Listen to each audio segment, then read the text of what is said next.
the bottom half of that. That's what is like the depth of the bead. And you want to cut the actual bead out. So, try to practice with that part first if you need to. I'm sure a lot of you guys that are going to watch this are pros with tires, pros with crawlers and stuff. So I'm mainly just for those guys who haven't done any of it yet, trying to help them out.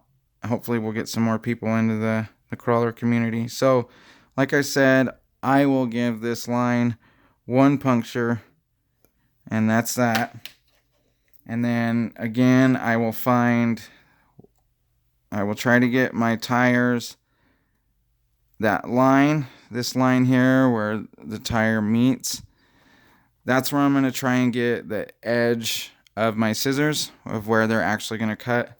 I use these little Fisker scissors. They've worked well for me over the last year or so. So I try to get it right on that line. I'll cut a little by little.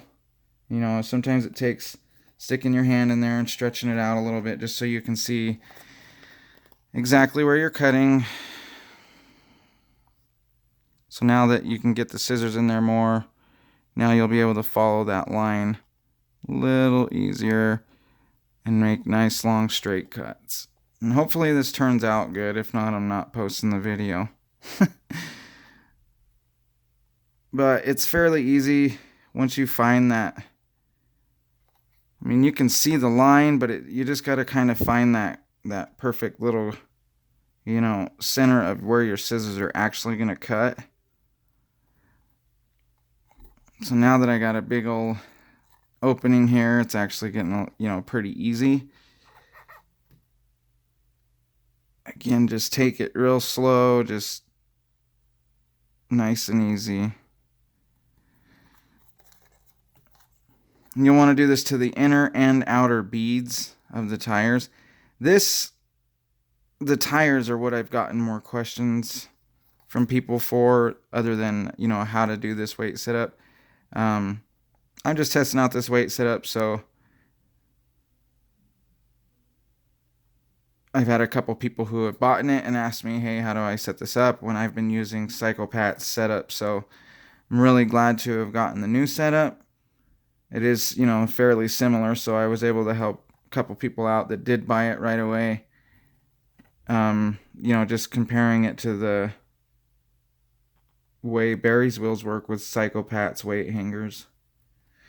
And so I'm also really, really happy that these new wheel backs, the 3D printed carbon fiber, I'm glad that they still work with the Psycho-Pat weight hangers. I do like the old school, McMaster Carr aluminum standoffs and the carbon fiber inner wheel face, but this setup is just as great.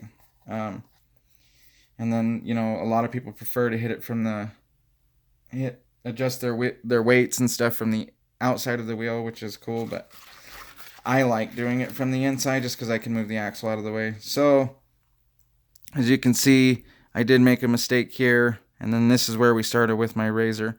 But this is what's going to give you the best, this is what's going to give you the most flush line around the carbon fiber rings. It'll be kind of blown out, and I don't know if this is going to work with the inner ring. And you don't have to glue that, the 3D printed carbon fiber ring. You don't have to put the rear one on. You can just glue your bead down. I'm assuming that you don't need that inner ring. It's more of just like a guide.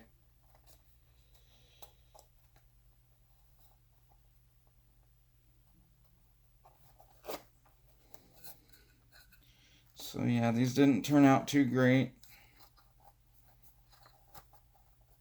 If I could get this foam set up. And so now, what you'll want to do is, once you get it glued on, mine did come out a little wide right there. And so what I like to do is, I actually like to glue on the inside. Let me see. I actually like to put the glue here, And then I'll take this, you know, inner edge of the tire and I'll hold it down right there. And I'll do that maybe 1, 2, 3, 4, 5, 6 dots. And that's a lot. Most people do 3 to 5, but this is also, I also put the tire on backwards. So pay attention if you're using a directional tire. Don't forget to, before you glue it, make sure it's on the right side and whatnot. Especially if you're doing all four, you don't want them pointing 4 different directions. So anyway, I'll try again to do my best to show you guys the outer ring now.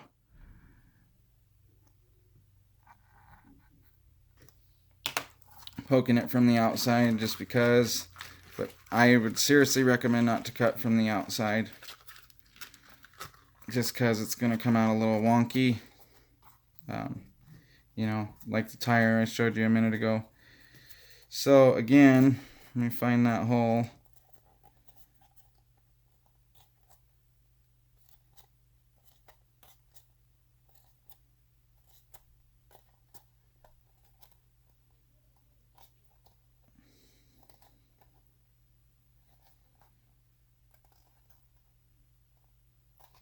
What the hell? Lost the hole.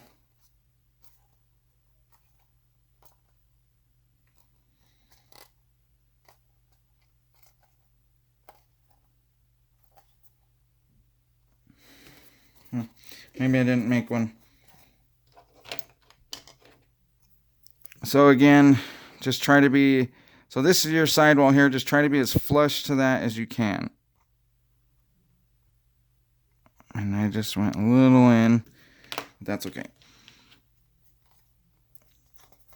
So far we're at 40 minutes. I was shooting for a 20-minute video, but that's alright. I'll probably have to post 1 or 2 parts, but I hope it helps some people out. I'm really excited to get it done. I've had this set up for like a month now. Just, you know, been making stuff for other people and haven't had the chance to work on my Loaners 40 very much. So I'm really excited to get this going. Once I get these tires done, I'm going to put the axles and the chassis on my rig jig that I made. And I'm going to make the links out of 70-75, and should be a nice solid setup. Trying to stay close to that line. I really hope this is a good video, and I hope you guys can see what I'm doing here, where I'm cutting. It's been like a year since I had to do any rock magnets, but my buddy's going to be sending me a set of his. Be making him a set of Duvers, some ultra narrow pins out back, and hopefully I can kill it for him. Do some good work. He's building the same craze setup as me, so I should be fine. Following this line is pretty hard. This, oh, I got a hole here. So that's what I was talking about earlier.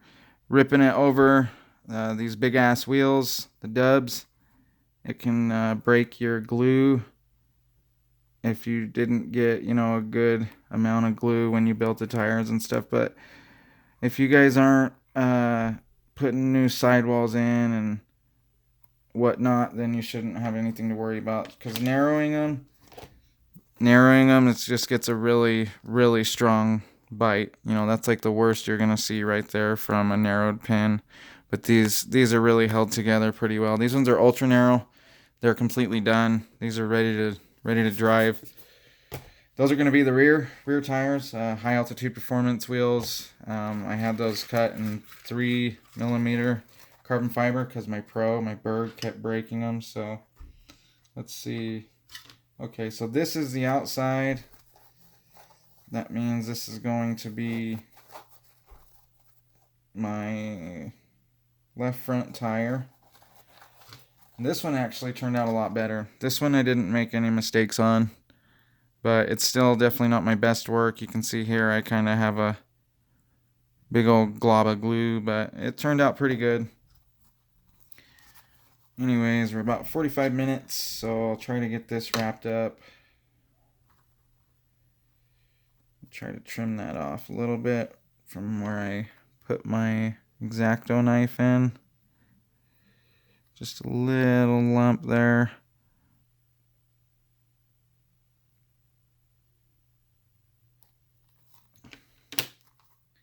Okay, that should look pretty good. Just the outside.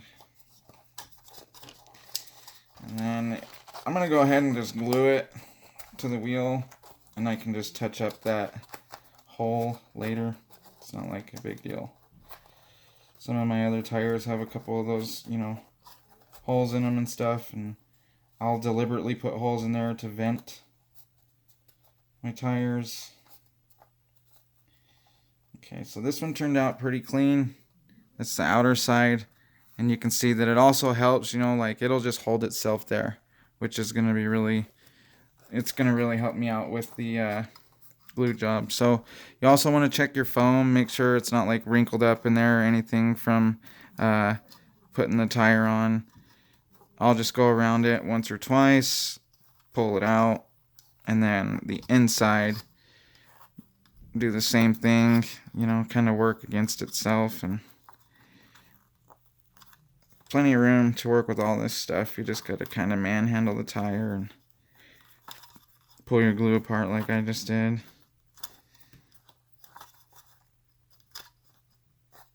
So I also got that back ring glued on here, so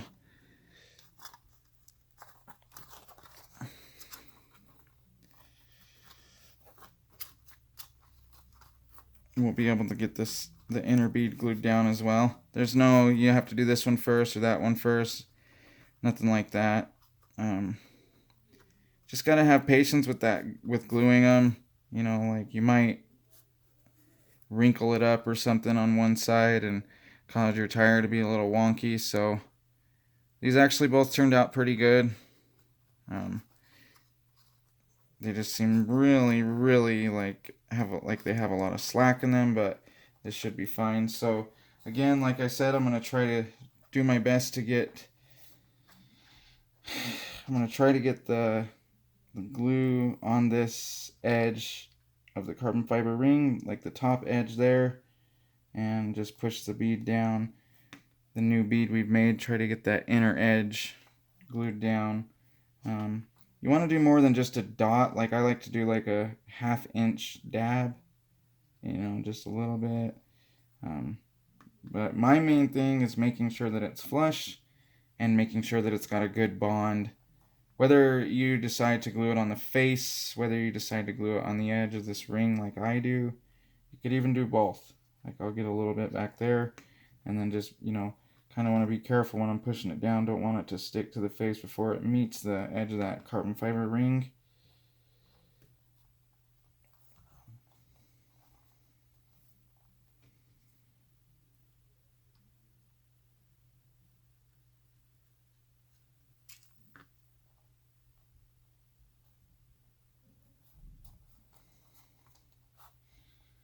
Just kind of go around the tire. You know, if you can stretch it out like this, then obviously you're going to want to put some, if you can stretch that big of a space out with from the bead, then, you know, obviously you're going to want to get some glue in there.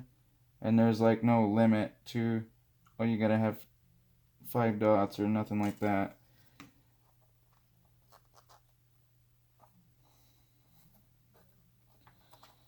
See, like that'll be okay. And if it comes off, you can, you know, put some more glue on there. There on my my rear Nordic Crawler Designs wheels, my tires kept coming unglued on the inside and outside bead. And so I did glue those all the way around, and I've taken them off once just using that Great Plains debonder, and it wasn't no issue, but I have gotten used tires where they're glued all the way around, and it has been a total pain fighting that glue all the way around. Anyway, so you're going to want to do the same thing for the inner. This one I'll just glue to the face.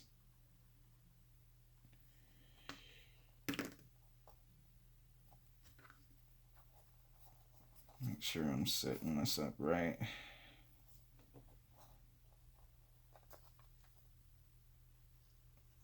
So like I said, that back ring is just like a guide. And like I said, I don't think you absolutely have to use it if you don't want to cut your inner bead out. Because I think, you know, obviously with that ring off, your hangers are obviously going to be able to fit in there a little bit easier. You know, because it's widening it out a little bit more, but not much.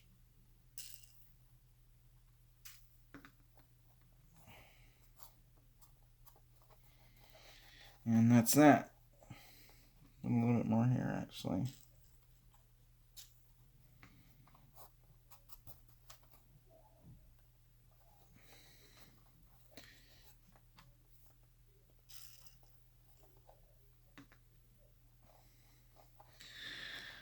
And there we are. Got the tires glued on, got the beads cut.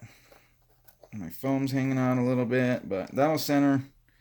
And it's not like it'll be, you know, that big of a deal. So let's say that there's a bunch of weight in this. Go ahead and put it down in there. Again, make sure that it's not crooked or anything. And then this one doesn't have the hub spacer, so I'll just go ahead and bolt it on.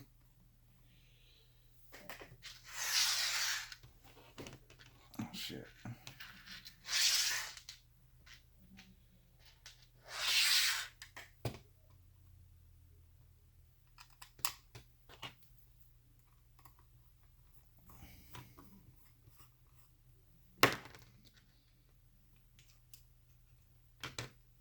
I wasn't expect this to be an hour long, but you know, I was gonna go live, and then I was like, well, you know, being that it's one cut and done, maybe I better record it.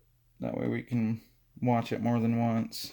I haven't really been too big of a YouTube guy, so maybe I'll start putting some of these builds on there and just trying to help grow the community, get people into it. I had a lot of help, and I still get a lot of help.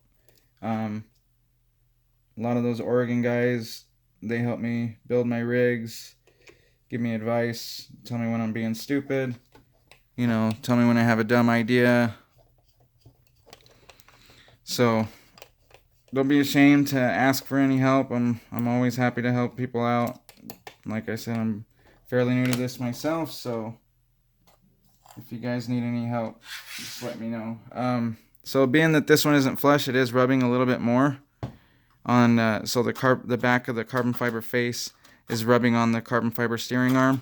So I'll have to flush that out a little bit more. And then there is all kinds of different offsets you can get from Latisse Innovations.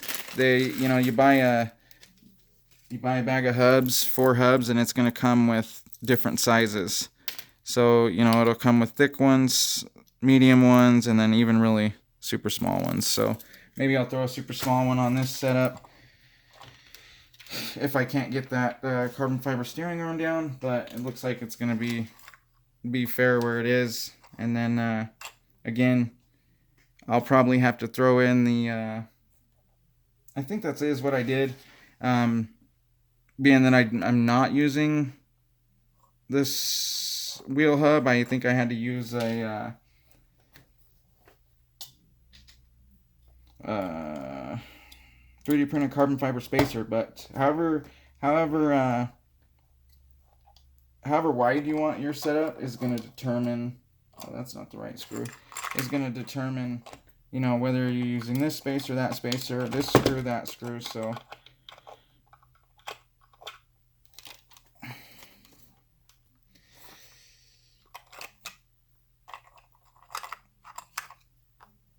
my weight hanger kind of came off the track there, so I'm going to put this screw in, and we'll see if we absolutely do need to use that spacer. I can't remember. And like I said, if not, it's really easy to take the wheel on and off. You can access these things with the wheels on, completely on the axle.